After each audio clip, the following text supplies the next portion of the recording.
అంటే ఇది ఒక లైన్లో చెప్పాలంటే ఏం చెప్తారు పాపం అని? Fantastic entertainer. ఓకే. అంటే ప్రతి ఊర్లో సమస్య ఉంటుంది. దానికి సొల్యూషన్. అసలు ఊరి సమస్య చుట్టూ అన్నది కూడా కాదు. బంధాల చుట్టూ ఉన్న సినిమా. ఓకే. బ్యూటిఫుల్. ప్రతి మ్యారేజ్ ఎవరికి చూడాలని చెప్తుంటారు మ్యారేజ్ అని? ఇది లైక్ అమ్మ, నాన్న, యూత్, పిల్లలు అంటే లైక్ ఒక పర్టికులర్ ఏజ్ రెస్ట్రిక్షన్స్ ఉంటాయి కదా. ఒక నాటకంలో కూడా ప్లేస్ ఎవరికి అనేది ఒకటి ఉంటుంది. 5+ ఇయర్స్, 6+ ఇయర్స్ అని.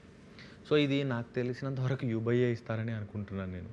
సో పేరెంటల్ గైడెన్స్ కింద అందరూ చూడొచ్చని అనుకుంటున్నాను నేను. అంటే ఇప్పుడు అమాయకమైన పాత్రలు చేయడం ఈజీయా లేకపోతే సీరియస్ పాత్రలు చేయడం ఈజీయా? మీ అమాయక పాత్రలు నాకు ఈజీ, ఎందుకంటే నేను పెద్ద కష్టపడక్కర్లా. మామూలుగా ఎలా చెప్తారు.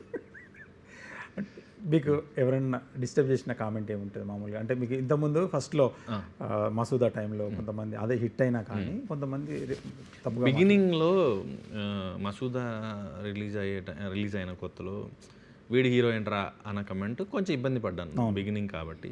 అండ్ తర్వాత ఏదో ఒక వేరే వర్క్ చేసినప్పుడు వీడికి యాక్టింగ్ రాదు అన్నప్పుడు ఎందుకు ఆయనకు అలా అనిపించుంటుంది, నేను బాగా చేయలేదా, నేను బాగా చేశాను అనుకున్నాను, ఎక్కడ పోయి ఉంటుంది. సో ఇలాగ అప్పుడప్పుడు బాధేస్తాయి. తర్వాత కామెంట్స్ చదవడం కూడా మానేశాను.